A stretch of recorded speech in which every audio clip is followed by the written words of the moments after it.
माँ एक शब्द नहीं, एक एहसास है। एक ऐसा एहसास जो जीवन भर उसे उसके बच्चों के साथ जोड़े रखता है। एक ऐसा एहसास जो जिंदगी की हर सांस के साथ जुड़ा रहता है। किसी ने सही कहा है, motherhood is a blissful experience. Motherhood अपने आप में बहुत सारी जिम्मेदारियां लेकर आता है, खुशनुमा एहसास भी लेकर आता है। Mother's role is full of struggles and challenges. Challenges begin right from the child's time to taking care of his behavior, his discipline, etc. But now no more worries because अब आपके पास है एक मिरेकल बुक जिसका नाम है I am the best mom. Yes, I am the best mom एक ऐसी book है जो हर उस मुद्दे पर बात करती है जो मदर के लिए, हर मदर के लिए कंसर्निंग होता है और केयरिंग होता है। जी हाँ, इस किताब पर बात करने से पहले सबसे पहले मैं आपकी मुलाकात कराना चाहूंगी इस बुक के ऑथर जो कि जाने माने चाइल्ड स्पेशलिस्ट हैं, डॉक्टर अनुज रस्तोगी से। डॉक्टर साहब, बहुत बहुत स्वागत है आपका। First of all congratulations to you for writing this wonderful book, a miracle book. Doctor साहब, ये जो किताब आपने लिखी है, जो टॉपिक है, this is very heroic and a very brave topic, जो टाइटल है, what inspired you to write this book?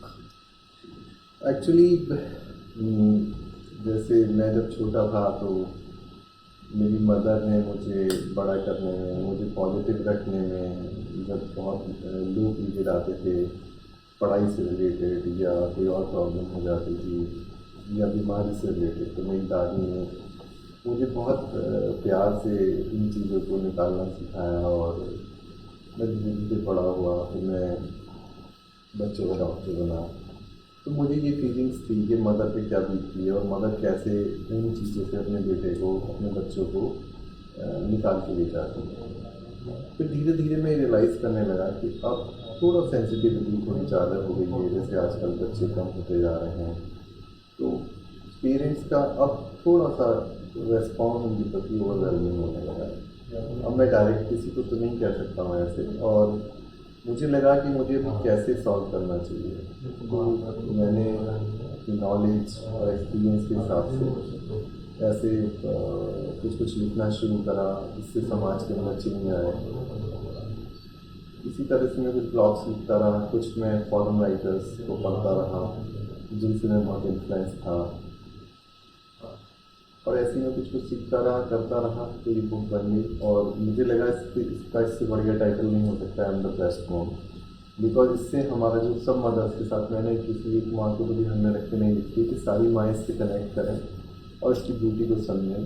Because after all माँ इतनी मेहनत करती है अपने बच्चे को बड़ा करने में, वो ये तो चाहती है ना कि वो उसे बेस्ट मॉम का खिताब मिले, वरना बड़े होकर बच्चे कह देते हैं या कोई और घर का बड़ा भी कहते हैं कि तुम तो ध्यान ही नहीं रखती हो, तुमने बच्चे का ध्यान नहीं रखा।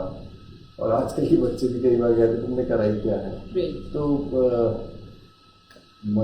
मदर अपनी कंफर्ट को छोड़ के अपने बच्चे के लिए सब कुछ करती है, तो she know doubt for her child she is the best mom. तो मुझे लगा ये टाइटल बहुत अच्छा है। आपकी प्रैक्टिस बहुत हटके है। मैं थोड़ा सा बताना चाहूँगी, जब मैं छोटी थी, लॉन्ग टाइम बैक की बात करें, थोड़ी धुंधली सी फेंट मेमोरीज हैं, आपके पास भी होंगी। डॉक्टर के पास जाते थे हम, तो डॉक्टर बहुत सारी दवाइयाँ देते थे। मम्मियाँ ज़बरदस्ती हमारा मुंह खोल के हमें दवाइयाँ खिलाती थी, हम बहाने बनाते थे, रोते थे, दवाइयों से बचते थे, पलंग के नीचे छिप जाते थे, इंजेक्शंस भी बहुत सारे लगते थे। तो डॉक्टर एक डॉक्टर नहीं, सॉरी टू से, हुआ थे हमारे लिए। तो वो और हवा थे और एक आप हैं, सो friendly, child friendly, mother friendly, family friendly. ये डिफरेंट अप्रोच कैसे अपनाया आपने? ये बेसिक मेरी नेचर ही खुद ऐसी थी, और मुझे धीरे धीरे पढ़ते पढ़ते, काम करते करते और कॉन्फ्रेंसेस वगैरह में जाते जाते बात समझ आ गई कि इसमें दवाइयाँ तो कुछ ज़्यादा मैटर नहीं करती हैं। देखिए, मैं आज से 25-26 साल पहले जो डॉक्टर था वो आज नहीं, वो थोड़ा मेरा एक्सपीरियंस भी बढ़ा, थोड़ा नॉलेज बढ़ी, और 2010 के बाद टेक्नोलॉजी बहुत इम्प्रूव हो गई बच्चों के लिए। बिकॉज बच्चे देखिए बोलते नहीं हैं, बच्चे छोटे हैं, बच्चों के साथ एक टेक्निकल प्रॉब्लम क्या है कि अगर आपको एक मशीन खरीदनी है तो वो मशीन जो है that will not fit for all children. जैसे एडल्ट के लिए तो एक स्टेथोस्कोप ले लिया बहुत है, अब बच्चों के लिए न्यूबॉर्न पीरियड्स लेके 12-14-15 साल तक के लिए 3-4 आगे चाहिए आपको, बिकॉज वो हर साइज़ के साथ वेरिएशन आ जाता है, उससे कॉस्ट बढ़ जाती है, और जितना छोटा होगा उतनी डेलिकेसी बढ़ जाती है मशीन की। तो फिर ग्रेजुअली ये सब बातें होती रहीं और मैं सीखता रहा, और मैंने बच्चों को ध्यान में रख के फिर कुछ इम्प्रोवाइजेशन करना शुरू करा। और उस नॉलेज का और एक्सपीरियंस का ब्लेंड करके बट धीरे धीरे मुझे समझ में आ गया ये मेडिसिन का गेम नहीं है, इसमें अच्छी नर्सिंग साइकोलॉजी समझना। और बच्चे बहुत कम बच्चे ऐसे होते हैं जिसमें वाकई बहुत सीरियस हो जाते हैं और वहाँ पे जो उनकी डिरेंज फिजियोलॉजी है उसको वापस नॉर्मल पे लाना होता है, तो वहाँ बहुत ज़बरदस्त स्किल की ज़रूरत पड़ती है, तो वो भी सब करते हैं।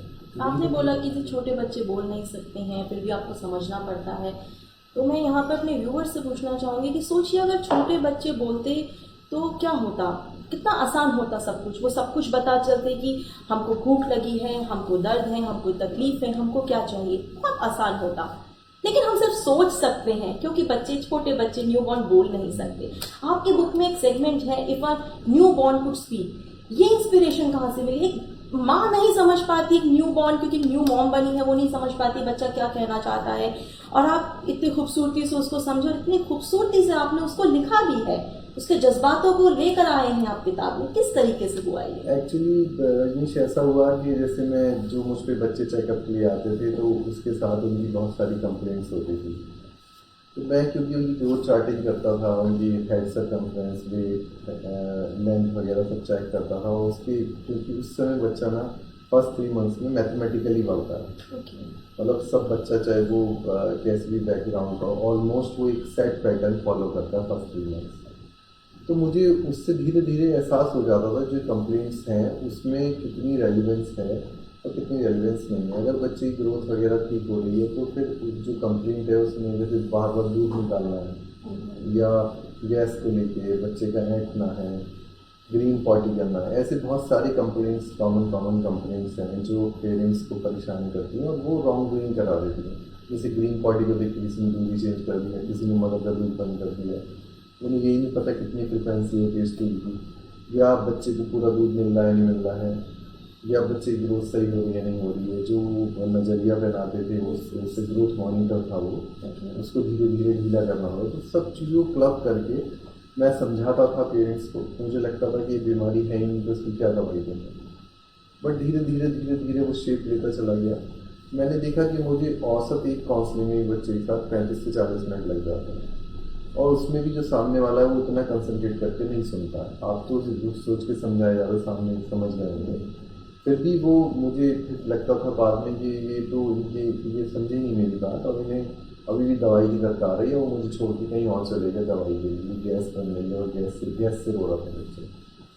तो मैंने फिर थोड़ा थोड़ा एजुकेशनल फॉर्मेट में लिख के, सिंपल लैंग्वेज में लिख के डिस्ट्रीब्यूट करना शुरू करा। बस ये ऐसे ही होता चला गया। फिर मैंने 2 ब्लॉग्स लिखे इस बात पे, फिर मुझे लगा कि कुछ बातें और रही हैं, ऐसे करते करते 7-8 ब्लॉग न्यू बॉर्न स्पीक पे हो गया। फिर मैंने इसको टाइटल भी दे दिया, बिकॉज ये इनडायरेक्टली तो मैं नानी और दादी की विचार चेंज करने की कोशिश कर रहा था, बिकॉज खासकर जो न्यू बॉर्न पीरियड होता है उसमें मदर को नॉलेज नहीं होती, खासकर जो पहली बार मदर बनी है। तो दादी नानी के नुस्खों पर डिपेंड करते हैं। न्यू बॉर्न पैदा होती है वो कल्चरल बिलीफ्स आ जाते हैं, रिचुअल्स आ जाते हैं, कोई सतिया लगा रहा है, कोई शहद चटा रहा है, घुट्टी चटा रहे हैं, तो ये सब चीजें जो है कितनी सही है। वो देखिए ये साइंस के हिसाब से तो अब अप्रूवल नहीं है। जब हम छोटे थे तो मुझे भी ग्राइप वाटर पिलाया गया, बट अब देखिए धीरे धीरे ग्राइप वाटर आउट हो गया, मिट्टी अब तो कोई ना पूछता है ना कोई लिखता है, बट पहले इट वॉज ए टाइम। तो धीरे धीरे साइंस ने देखा, रिसर्च हुई, पेपर्स पब्लिश हुए, फिर धीरे धीरे ये सब चीज़ें एलिमिनेट होती चली गई, क्योंकि बच्चे बोलते नहीं थे तो थोड़ा टाइम ज़्यादा लगाएंगे एलिमिनेशन के अंदर। So, do you think that it is the ignorance of this thing, medical science, ignorance of anything like ignorance of medical science, plus the lack of knowledge, which makes more and more women, mothers, concerned more about the children and talk about petty issues? They usually come to you with not with much health issues, but about petty issues. That's true. It is very much there. Since beginning, I was having this much of intention. One should go to the doctor just to find out there is something, everything is all right, or there is something wrong, rather than going for the medicine. मैं शुरू से कहता था दवाई के लिए नहीं आओ मेरे पास, आप इसलिए आओ कि बच्चा ठीक है ना, क्योंकि बिकॉज जो कंप्लेंट्स आप बोल रहे हो या समझ रहे हो वो जरूरी नहीं एग्जिस्ट करती हो, तो ये तो है ही। उसके लिए थोड़ा सा एक पूरी कंट्री लेवल पर प्रयास होना चाहिए, जैसे ये सब बातें सबको एक दूसरे को बतानी चाहिए, फैलनी चाहिए, तो एक कॉन्सेप्ट इवॉल्व होगा। नहीं तो आप वही जो दादी माँ बताती आ रही है, जो उन्होंने सुना था अपनी सास से, वो वही बताती आ रही है, वही चलता रहता है मैंने भी पढ़ा आप कि इस नाभि पे कॉन्सेप्ट पे। हींग लगा हाँ दो हाँ, और पेट दर्द के लिए और गैस के लिए हींग लगाई जाती है, बहुत सारी चीज़ें। मैंने आपका देखा, आपको जो कंसेप्ट है वो बिल्कुल अलग है। आप अवेयरनेस फैला रहे हैं, आपकी बुक्स हैं, आप बुक्स लिखते हैं, और उसके अलावा आपने यूट्यूब का एक चैनल भी है जिस पे आप एनिमेटेड वीडियोस के थ्रू भी कुछ गुड हैबिट्स को इनकलकेट करने की कोशिश करते हैं। तो इतना डिफरेंट रोल आप प्ले करते हैं, कहाँ से आइडियाज आते हैं आपको चैनल देखिए, का, बुक्स का एंड ऑल दैट? जब मेरे बेटा हुआ और वो 3-4 साल का रहा होगा, तो उसके बाद बाल बहुत लंबे हो गए और मैं उसको 2 बार हेयर मतलब सैलून के लिए गया, तो वो कुर्सी पे मतलब उनकी चेयर पे बैठे हुए हैं, पूछ के खा गया। अब मुझे समझ नहीं आया इसको कैसे समझा के बाल कटाऊँ, कटाने को तैयार नहीं है। फिर जो जिस स्कूल में वो जा रहा था नर्सरी के अंदर, तो वहाँ उसकी मैडम ने कहा, रोहन आपके बाल जो हैं बहुत बड़े हो रहे हैं, कट कर दीजिए। उन्होंने सिंपल इतना कहा और वो अगले दिन मेरे साथ जाके बाल कटाया है। तो आई रियलाइज़ कि इसको ना डांट के या डरा के इंजेक्शन लगवा देंगे, ये कर देंगे, ये बच्चों को नहीं समझाया जा सकता। ये प्यार से बड़े अच्छे से डिसिप्लिन हो सकते हैं या एक रोल मॉडल के थ्रू हो सकते हैं, क्योंकि छोटे बच्चे अपने टीचर से बहुत इन्फ्लुएंस रहते हैं, बहुत ज़्यादा। राइट, पेरेंट्स से ज़्यादा टीचर्स पेरेंट्स की से बात ज़्यादा वो मानते अपनी हैं। टीचर की बात ये मानते हैं। आज टीचर ने बोला है कि नेल्स कटवा के आने, मम्मी कितनी भी कोशिश करे हाँ, नहीं नहीं कटा। कटाएंगे, बट टीचर ने कहा बोला है है तो बाल कटा कटा के देंगे। आने हाँ, हैं, नेल्स कटा के आने हैं, नहा कर आना है, ब्रश करके आना है, वो कर लेते हैं उन वो चीज़ों कर लेते हैं, वो अपनी टीचर को बहुत ओबे करते हैं। तो इस बात से मुझे एक इंस्पिरेशन मिली और मैं कोशिश करता रहा कि एक कैरेक्टर क्रिएट करूँ। काफ़ी मैंने कोशिश करी, कैरेक्टर बन नहीं पाया। मैं एनिमेटर से भी मिला, कई बार कॉस्ट प्रोहिबिटेड हो जाती थी, कई बार कॉन्सेप्ट नहीं बैठता था, बट समहाउ 4-5 साल पहले ये चीज़ें क्लिक होने लगी। तो मैंने फिर नाम सोचा। ओके। अब नाम मुझे ऐसा सोचना था कि सब बच्चों की ज़बान पे चला जाए। तारावती मेरी दादी का नाम था, तो मैंने उन्हीं के नाम से मिलता जुलता जयजी तारा बना दिया।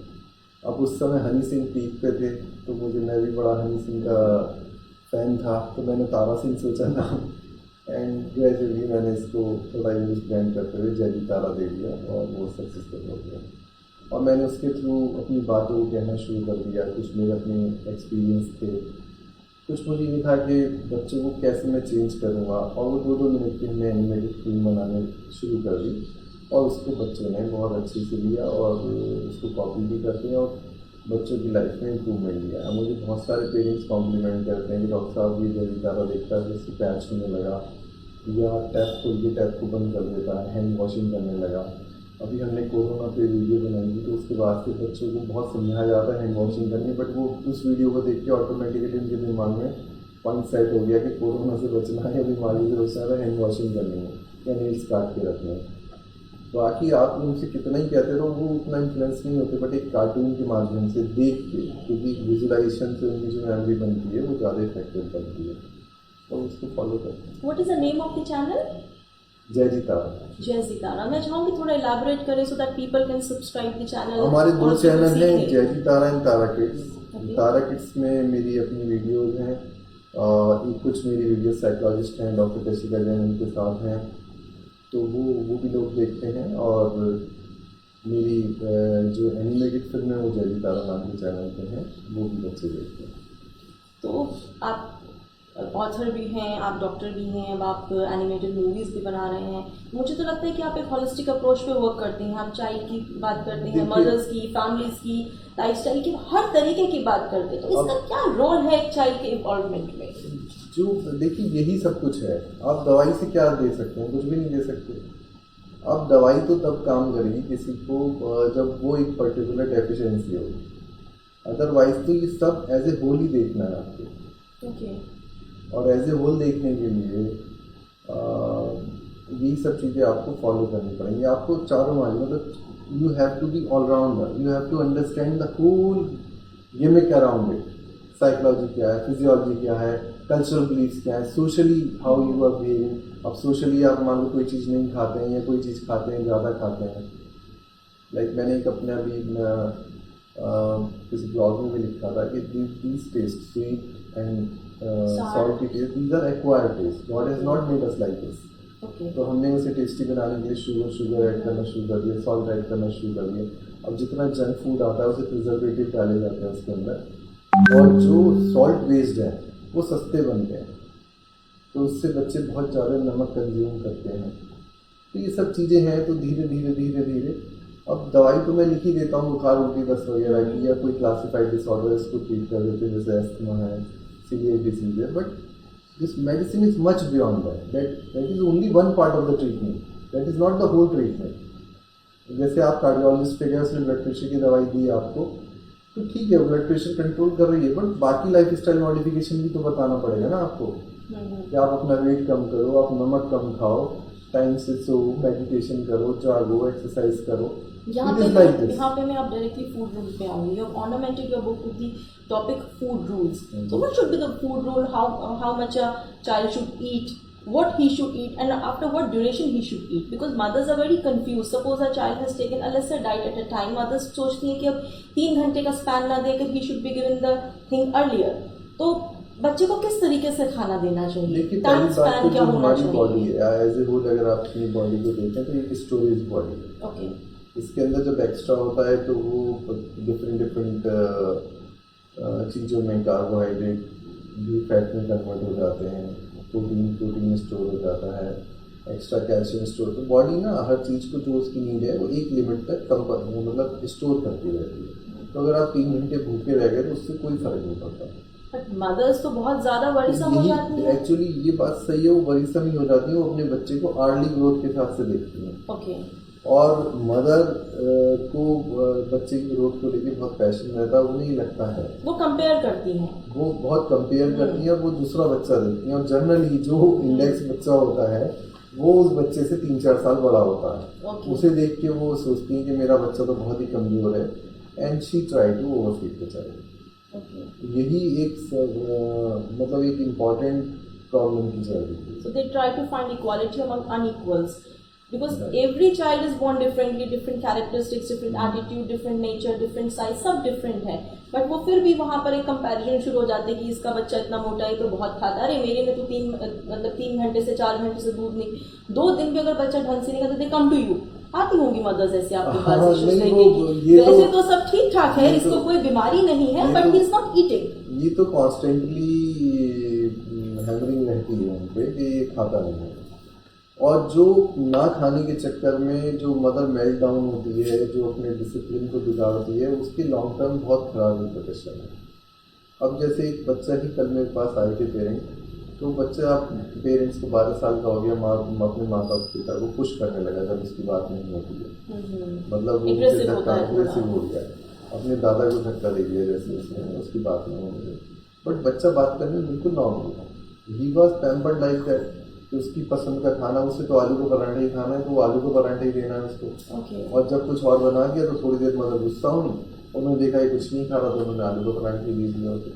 इस रीज़न से उनकी जो बिहेवियरल प्रॉब्लम्स हैं वो बढ़ती चली जाती हैं, और बच्चे बिहेवियरली बहुत अनस्टेबल, इनडिसिप्लिन हो जाते हैं, और फिर वो किसी रूप में, कभी पेट दर्द के रूप में, कभी स्कॉलस्टिक परफॉर्मेंस डिटॉर्शन के रूप में वो फिर हमारे सामने प्रेजेंट होते हैं।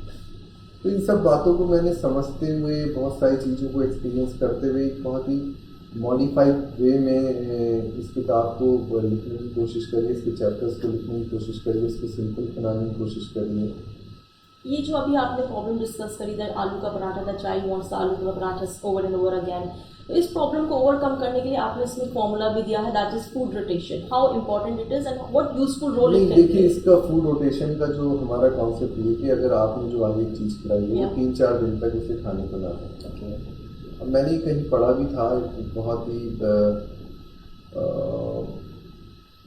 किसी बुक में भी मैंने पढ़ा था, and then I found it very effective. अब मुझे याद नहीं आ रहा क्योंकि काफ़ी दिन पुरानी बात हो गई। उसमें क्या है, जैसे अगर उसमें ये कहते हैं कि दूध या दही जो है वो तो आप डेली रिपीट कर सकते हैं, बट अगर आपने आलू का पराठा या पराठा आज खा लिया तो बच्चे को प्यार से समझा दो कि आज तो मैं तुम्हें आलू का पराठा दे दूँगी ना, मैं 3 दिन बाद दूँगी, मेक इट डायरी।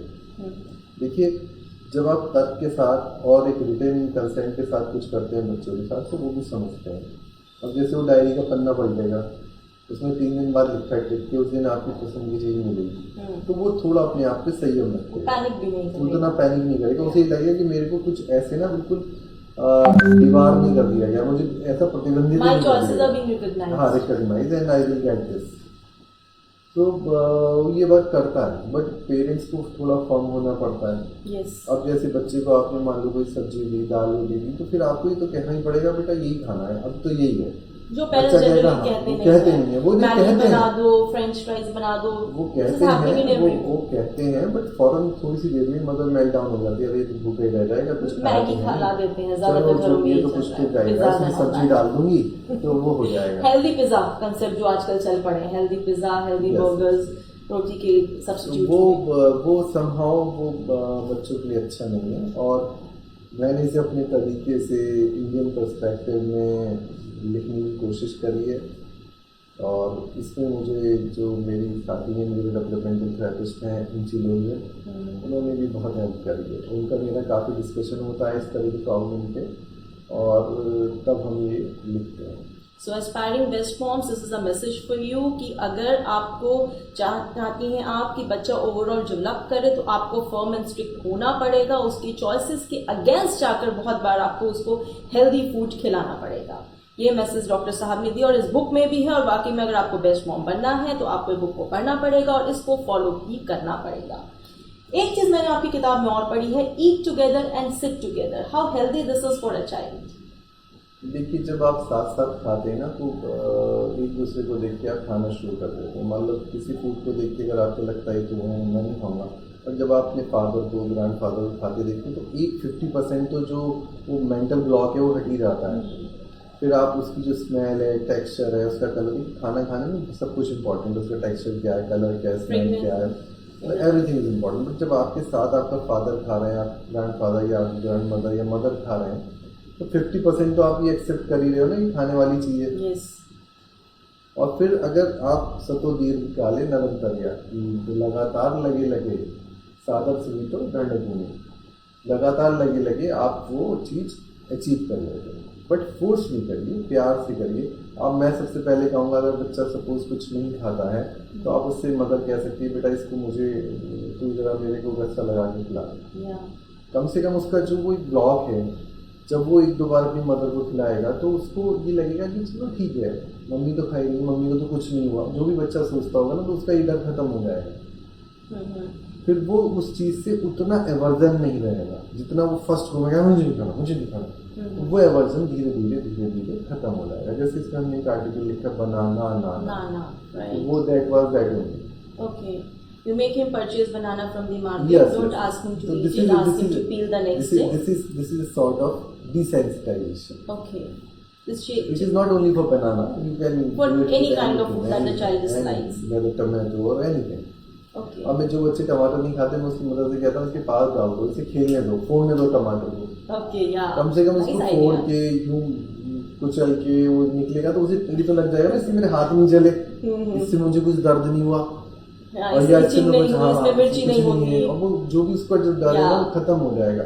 और ग्रेजुअली जब वो इसे रोजाना करेगा, तो वो फिर उसे एक दिन खाने भी लगेगा, और ऐसा होता है। ओके। हालांकि बहुत कम पेरेंट्स इस बात को फॉलो करते हैं, बट जो फॉलो करते हैं डेफिनेटली उन लोगों को फायदा होता है, आगे जाके हेल्प होती है। Yes. अच्छा, बहुत से पेरेंट्स हैं अपने बच्चों की ग्रोथ को लेकर बहुत वरीसम रहते हैं, किड्स की ग्रोथ के लेके, कि आप क्या कहना चाहेंगे इस पे, कब वरी करना चाहिए when it becomes a worrisome issue for the देखिए, आज की parents? तारीख में हमारे तारा किड्स पे हम पिछले 25 साल से ग्रोथ चार्ट बनाते हैं। Okay. आपको अपने बच्चे का ग्रोथ चार्ट देखना चाहिए, रादर देन आप किसी और बच्चे से कंपेयर करें। Okay. और ग्रोथ एक ना स्पॉट फिनोमिना नहीं है, आज कितनी है ग्रोथ, 6 महीने में कितनी बढ़ी, क्योंकि बढ़ता हुआ शरीर है, उसके हिसाब से हम इस पर कमेंट करते हैं, और डॉक्टर उस चीज़ को जानते हैं। उसमें बहुत वेरिएशन है। 20% फैमिलीज के अंदर क्या होता है कि जब उनके पेरेंट्स बच्चे होते हैं तो उनकी हाइट शॉर्ट होती है, बस जैसे ही उन्हें प्यूबर्टी आती है तो उनकी हाइट टिक करती है एक बार। तो वो वही एक कंसेप्ट बहुत सारे बच्चों के साथ भी रहता है, तो उसमें कोई भी टेस्ट करना अननेसेसरी है। तो only thing is counselling which helps to the parents कि हाँ ये बच्चा ठीक है, और ग्रोथ चार्ट पे हम दिखाते हैं कि इतने परसेंटाइल से कम चल रहा है, बट ग्रोथ सही है इसकी, एक साल में 5 से 6 सेंटीमीटर बढ़ना चाहिए, तो उतना ही बढ़ा। तो ये काम डॉक्टर का ही है, आप डॉक्टर पे जाइए, उसको टेस्ट करिए। So you see here doctor plays the role of a counsellor as well. कितने रोल्स प्ले करते हैं आप, कितनी कलाएं हैं, रियली आई वंडर. अच्छा, आप एक और चीज़ की बात करते हैं, पिकी फूड्स की. You have refer to it as a epidemic, कि बच्चे कुछ भी मुंह में डाल लेते हैं. पहले तो हम भी दे देते थे कि बच्चों को कुछ भी खाने को दो, तो उनमें एक ईटिंग हैबिट डेवलप हुई. बट आप इसको एक एपिडेमिक के रूप में देखते हैं. देखिए, एपिडेमिक के रूप में इसलिए देखते हैं कि जो अब पेरेंट्स हैं वो ओवर इमोशनल हो गए हैं, और वो बड़ा खुश होते हैं जब बच्चे को आइसक्रीम चटाते हैं, चॉकलेट चटाते हैं. क्योंकि जो छोटे बच्चे होते हैं, वो 6 महीने से ऊपर के होते हैं, तो वो बच्चे अपनी चॉइसेस, मतलब थोड़ा सा खाने की तरफ को देख के अट्रैक्शन शो करते हैं. तो पेरेंट्स को लगता है कि भूखे हो रहे हैं, या इनको मैं जैसे माँ आइसक्रीम खा रही हो, बच्चे को खिला देंगी या चॉकलेट खिला देंगी. तो ये सारी पिकी ईटिंग की जो प्रॉब्लम है 6 मंथ ऑनवर्ड शुरू होती है. जबकि मैंने अपनी बुक में भी लिखा है जो 6 मंथ से 12 मंथ का टाइम है, वो एक टेस्ट डेवलपमेंट का पीरियड है. अगर आप उसमें जो अच्छे टेस्ट डेवलप कराएंगे, जो आपका अल्टीमेट फोकस है कि बच्चे को ग्रीन वेजिटेबल्स खाने चाहिए, बच्चे को फ्रूट्स खाने चाहिए, बच्चे को हर चीज़ एक मॉडरेशन में लेनी चाहिए, अगर वो आप उस समय ये डेवलप कराते हैं तो बच्चा आगे चल के आपको परेशान नहीं करता. जितनी भी माएँ मेरे पास आती हैं, वो खिचड़ी के अंदर भी घी डाल के खिलाती हैं. मैं उनसे कहता हूँ तुम ये टेस्ट अपने हिसाब से लेके मत चलो, आप इसको सब कुछ खिलाना सिखाओ. आपका मेन फोकस हेल्थ होना चाहिए, ना कि टेस्ट होना चाहिए. बट ये जो एक आकर्षण है कि इसको मैं केला खिला दूँ, इसे मैं आइसक्रीम खिला दूँ, इसको फिंगर फ्राइज दे दूँ, हाँ वो अच्छा उसमें वो उसके मूवमेंट्स कैप्चर करते, तो देखो कितना अच्छा लग रहा है, कितना बढ़िया लग रहा है, बच्चे को मजा आ रहा है. एंड यहीं से वो मिस्टेक्स शुरू हो जाते हैं. ओके. और फिर वो बच्चे बाद में चल के आप कुछ टेस्ट ऐसे हैं जैसे मैंगो, पोटैटो, ये ऐसे हैं जो कहीं किसी भी देश में जाके खिला लो सब खा लेंगे. हम भी फॉरेन कंट्रीज जाते हैं, जैसे हम नॉन वेज की फैंसी नहीं है, तो हम भी आलू ही वहाँ खाते हैं जाके, फिंगर फ्राइज ले ली. तो वो आलू तो सबको सब जगह अच्छे लगते हैं, और तलने के बाद तो आलू और टेस्टी हो जाता है. और भी कुछ नहीं, तो आपने नमक नींबू मसाला डलवा दिया उसमें, आपका लंच डिनर भी उससे हो जाता है. ये आपने ब्रेड उसके साथ मिक्स कर दी. तो कहने का ट्राई ये कि आप शुरू से ऐसी चीज़ें खिलाना शुरू कर देते हैं, और टेस्ट के प्रति आप अनजाने में उनका जो फैंसी है वो टेस्ट की तरफ बन जाती है. And then they become very fix nutrition की वजह, तो बड़े फिक्स हो जाते हैं बच्चे, बहुत ज़्यादा फिक्स हो जाते हैं, और वो उसी के अंदर उलझ के रह जाते हैं. और जहाँ वो 1 साल के बाद ना बच्चा थोड़ा अपने आप को इंडिपेंडेंट महसूस करने लगता है. उसे लगता है, मैं जहाँ वो चलना शुरू होता है तो उसे लगता है कि मैं भी इनकी तरह हो गया जैसे बड़े हैं, तो मैं अपनी मर्ज़ी से खाऊंगा, अपनी मर्ज़ी से सब कुछ करूँगा, क्योंकि he is a born explorer. उस समय वो एक्सप्लोर करता है चीज़ों को, तो वो फिर अपना जिद्दी करने लगता है, ये नहीं खाऊंगा खाता है. और मैंने थोड़ा सा उसको प्रेस करा तो कई बार क्या होता है, उन्हें फंदा भी लग जाता है. तो वो फूड के बारे में एक रॉन्ग इम्प्रेशन बना लेते हैं. फंदा लगते ही वो सोचेंगे कि खाना तो मतलब पता नहीं क्या हो जाएगा, and then they start refusing that food. So you've also written something about like good values are harder to learn. You have given a section to it in your book. So how much is the importance of good values and how to inculcate good values in children, good habits and values both? देखिए, good habits आपको ना firmness चाहिए. Good habits तो सभी जानते हैं, कोई भी अपने बच्चे को गलत चीज़ नहीं सिखाना चाहता, बट बहुत सारी चीज़ें हम गलत में लेते नहीं हैं. जैसे बच्चे पिटला के गाली बकते हैं, या किसी चीज़ पर लटक जाएंगे, न्यूज़ पे चढ़ जाएंगे, तो उस समय हमें अच्छा लगता है जब वो छोटे होते हैं.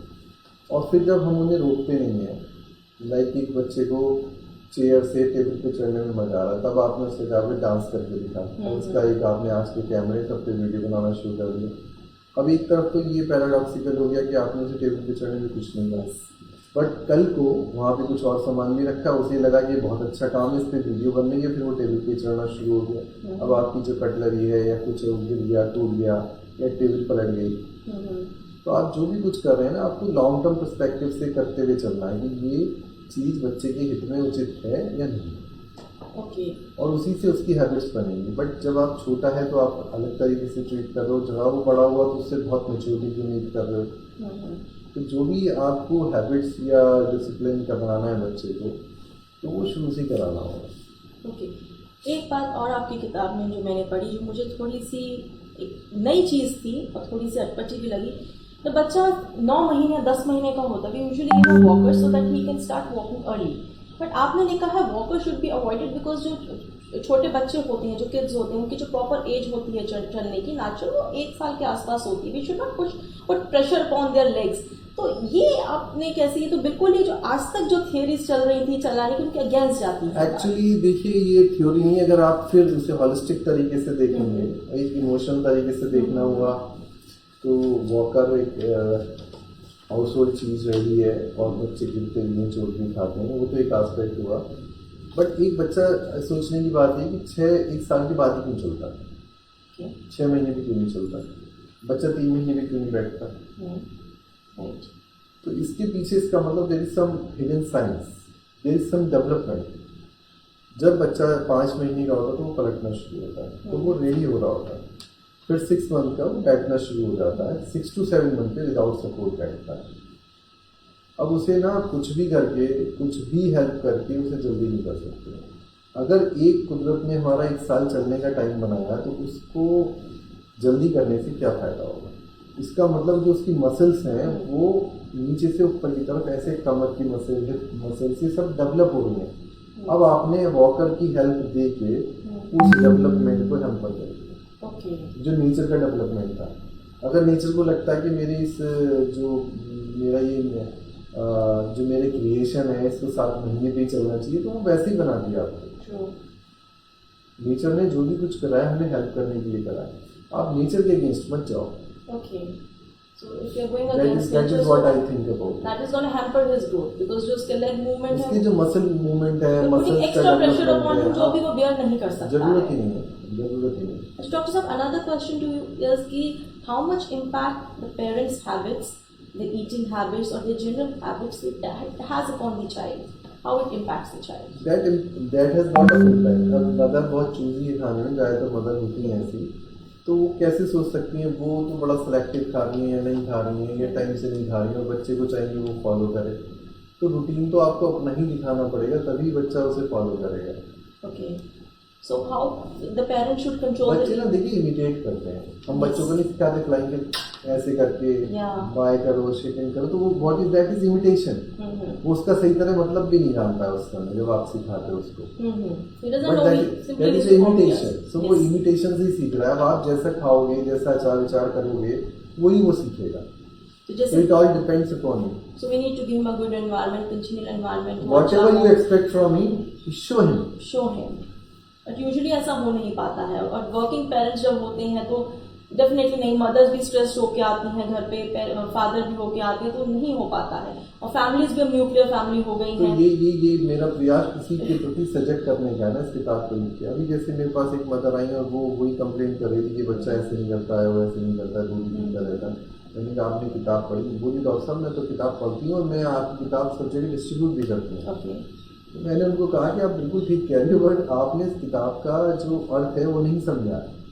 आप अपनी फ्रेंड के साथ बैठ के इसको डिस्कस करें, इस चैप्टर में क्या लिखा है, इसके पीछे में क्या कहना चाह रहे हैं। जब तक आप उसे स्लोली पढ़ के नहीं समझोगे तब तक वो आपको एक इंटरेस्टिंग फॉर्मेट लगेगा, क्योंकि किसी ने किताब बनाई नहीं, किसी ने किताब दी नहीं, और ये सुंदर किताब लगती है तो आपको एक बड़ा एक फैंसी सा एक डेकोरेटिव सा पीस मिल गया खेलने के लिए, but you have not understood the purpose behind it.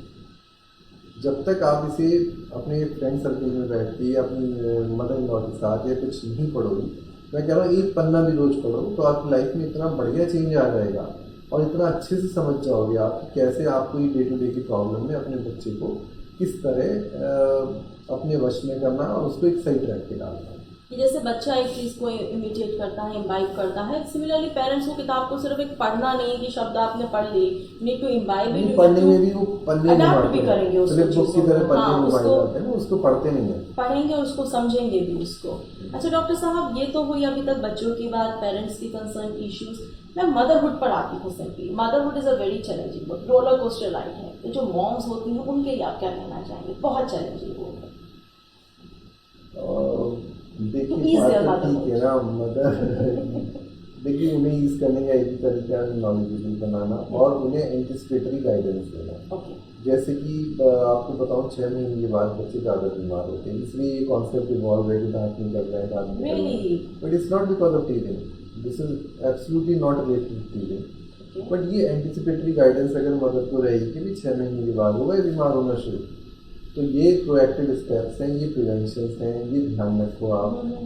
Particular loose motions के बारे में, जैसे कि जब बच्चा टीजिंग फेज में है तो उसको फ्रीक्वेंटली लूज मोशंस होते हैं, ये जो एक्चुअली क्या है, जब बच्चा डेवलप करता है ना तो बहुत सारी चीज़ें होती हैं। जैसे 6 महीने का बच्चा बैठना शुरू होता है, तभी उसे प्रॉपर दिखना शुरू होता है, तभी उसमें समझ पैदा होती है, तभी वो चीज़ों को उठा उठा के मुंह में ले जाना शुरू करता है, उसकी रीच बढ़ जाती है।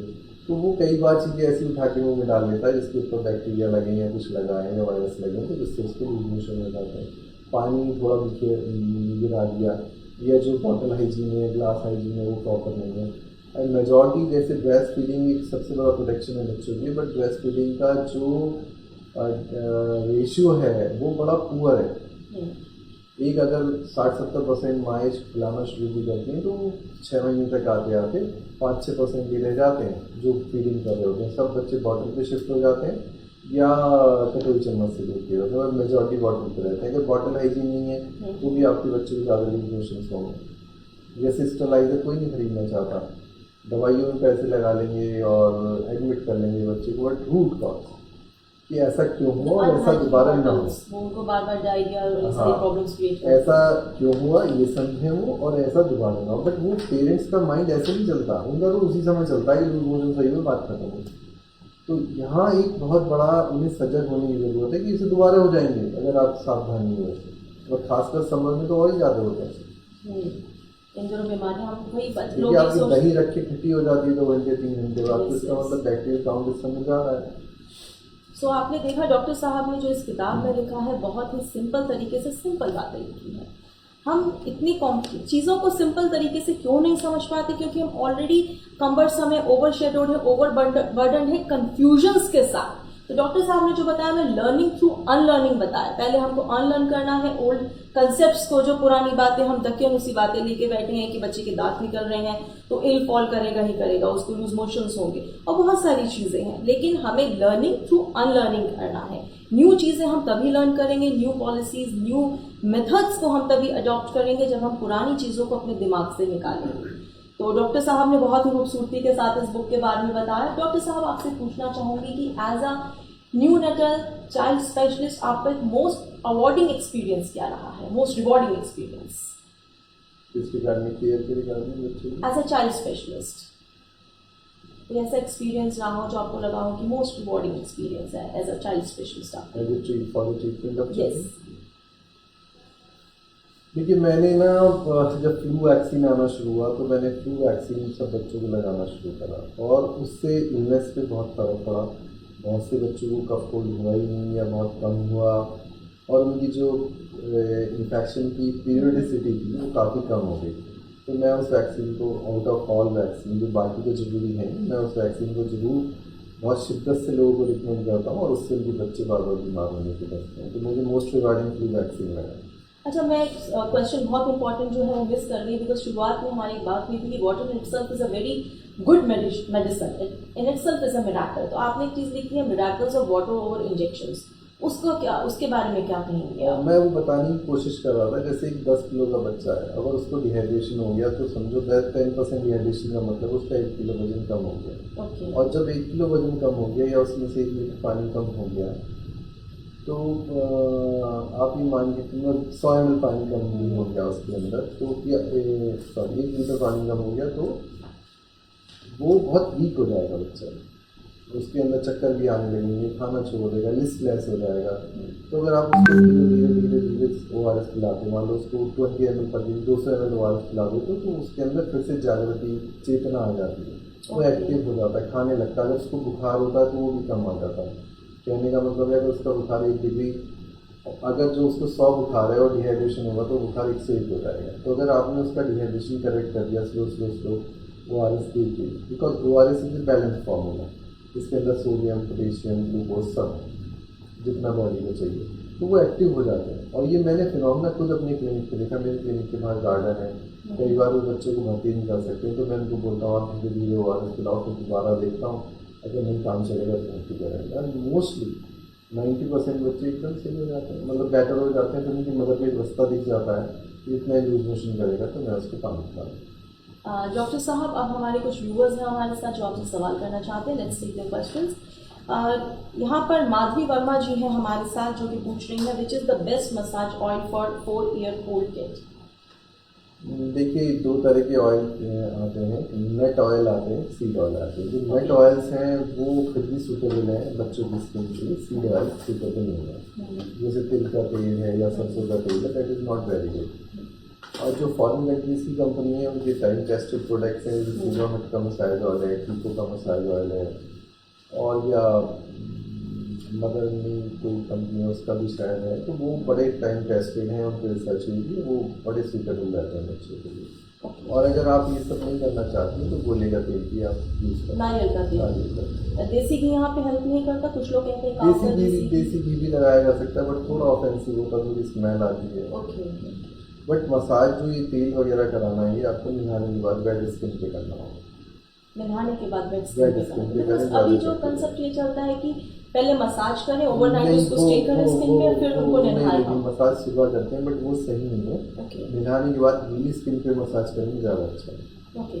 नेक्स्ट क्वेश्चन है सुनीता जी का। माई baby is 2.5 years old and she has a habit of thumb sucking while sleeping or when she is not playing. How can I reduce this habit? ये बहुत सी माओं का कंसर्न रहता है। देखिए, थंब सकिंग सब बच्चों का जब बोरियत में होते हैं तो शुरू में थंब सकिंग और फिंगर सकिंग करते हैं, बट मेजॉरिटी बच्चे 3-4 महीने 5 महीने की एज पे आके छोड़ देते हैं। जो बच्चे नहीं छोड़ते हैं उनकी आपको ना एक बायोफीडबैक मैकेनिज्म से उनको फीडबैक देना पड़ता है डेली उनके ब्रेन को।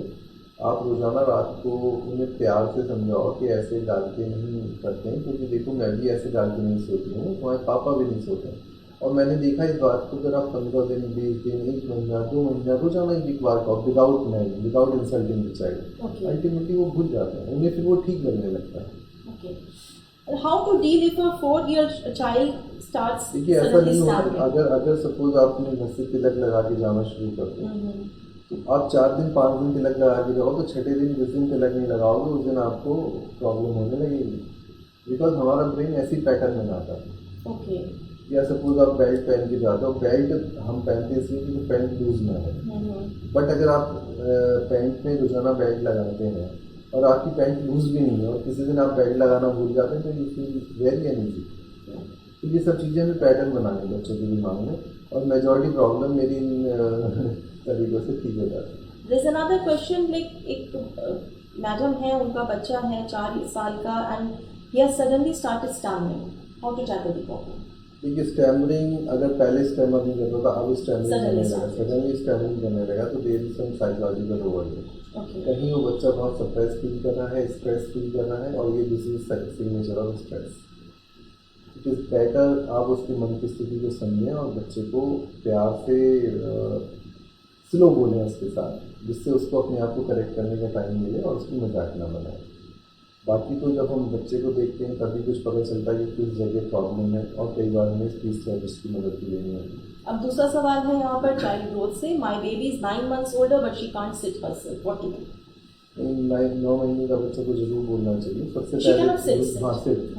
सबसे पहले तो उसके अंदर रिकेट्स को देखना होगा कि कहीं बच्चे को रिकेट्स की डेवलप नहीं हो रहा, तो this is the problem. She should see her paediatrician as soon as possible. Another question is, my baby is 12 months old but she has not started walking. Again same problem. आजकल बच्चे थोड़ा late भी चले, normal बच्चे जिनमें कोई बीमारी नहीं है वो भी लेट चलते हैं। उसका मेन कारण क्या है कि उन्हें कई बार चांस ही नहीं दिया गया। जैसे मुझे कई बार फैमिली में पता चलता है कि हमारी फैमिली में 8 लोग हैं और सब बारी बारी से बच्चे को पकड़ते हैं, इसे चलने का मौका ही नहीं मिलता, इसे हम दिन के लिए काटते एक ही बच्चा है फैमिली में। तो ये भी है कि उसको पूरा एक्सपोजर नहीं मिलता, इसके भी लिए वॉकिंग होती है, बाकी इसको भी देखती समझता है।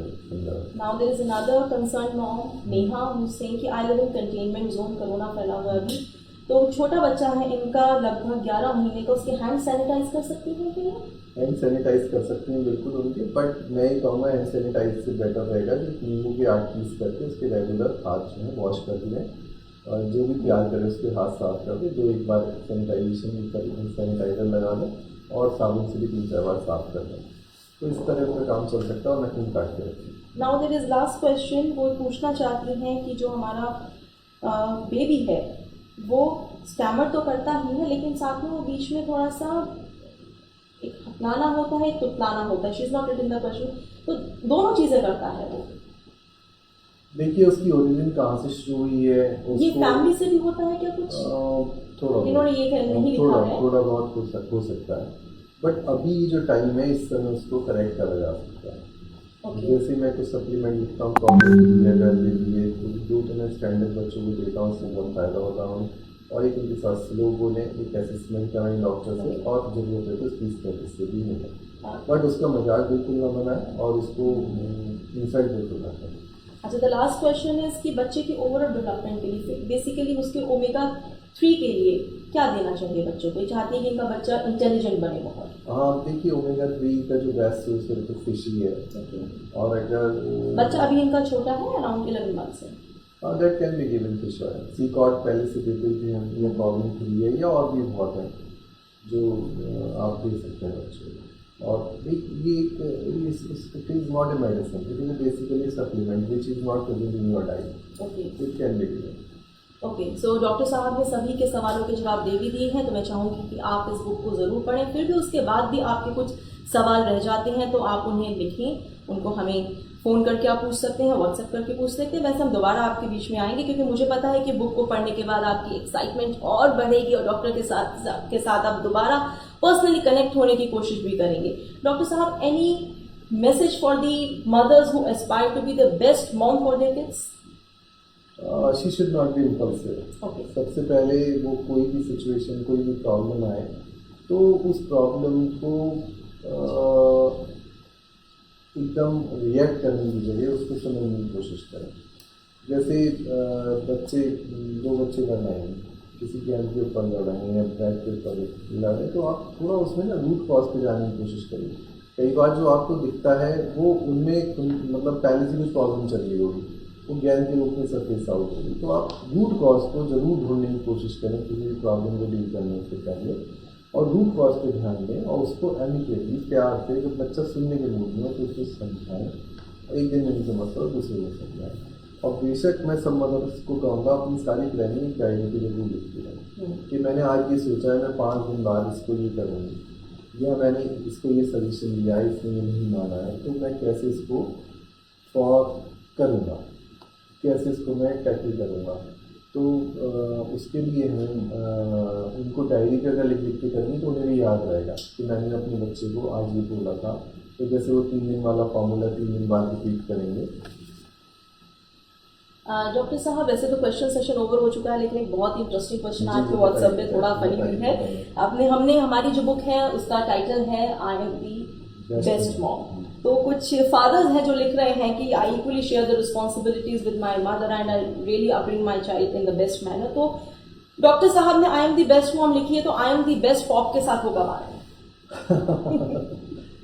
सवाल है, जवाब तो देना पड़ेगा। रिसर्च चल रही है थोड़ा। देखिए फादर चेंज तो हुए हैं। जब आज से 15 साल पहले या 20 साल पहले मैं क्लिनिक पे पेशेंट देखा करता था, तो मैं देखा करता था कि मदर केबिन में आती थी और फादर नहीं आते थे, फादर बाहर रहते थे।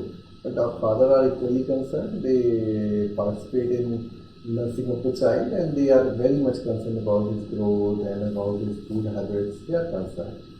So let's see. Fathers keep patience, don't be impulsive। बहुत जल्द एक बुक आएगी आपके लिए, मतलब आप भी लिखिए तो हम भी उसमें कुछ इनपुट देंगे अपना। आई एम दी बेस्ट पॉप लिख के लाइए आप, डॉक्टर साहब अपना पूरा इनपुट देंगे। बट बाई एंड लार्ज जो मेन केयर है वो तो मदर के पास ही है, बिकॉज एक कन्वेंशनली फादर का काम है घर के लिए सब्सट्रेट पैदा करना या लाना, और मदर का काम है उसको मेंटेन करना। अच्छा डॉक्टर साहब, ये जो बुक है हमारी, इसको हम कैसे डाउनलोड कर सकते हैं ई बुक को? ई बुक को आई एम द बेस्ट मॉम आप डालें और उस पर क्लिक करें, एकदम डाउनलोड हो जाएगी। एकदम ये डाउनलोड हो जाएगी, सफारी में, गूगल में, किसी में भी, गूगल में भी हो जाएगी बुक डाउनलोड। तो and it is very handy, आपके मोबाइल पे आराम से खुलेगी। आप उसमें कुछ टेस्टिमोनियल वीडियोज़ हैं, कुछ सेलिब्रिटीज़ के वीडियोज़ हैं, वो भी देखें आप, टाइम टू टाइम देखें। It is very interesting format. मुझे उम्मीद है आप सब लोगों को बहुत पसंद आएगी। सो डॉक्टर साहब हमें फीडबैक दें, हम और अच्छा करने की कोशिश करेंगे, because there is always a scope for betterment. और ये किताब के लिए, इसके लिए आपको कुछ स्पेंड नहीं करना है, it's free of cost, downloading is completely absolutely free. आपको ये बुक मिल रही है, I am the best mom which is gonna be prove to be your best friend. जो भी मॉम्स बेस्ट मॉम बनना चाहती हैं वो इस ई बुक को जरूर डाउनलोड करें। जाने से पहले डॉक्टर साहब बहुत बहुत धन्यवाद। Thank you so much for sparing your valuable time, sharing your experiences, guiding the new moms and telling them how to be the best mom and enriching their motherhood. Thank you so much and thank you viewers। फिर करेंगे आपसे मुलाकात, तब तक आप बनिए best mom, दीजिए अपने व्यूज और reviews. Thank you so much.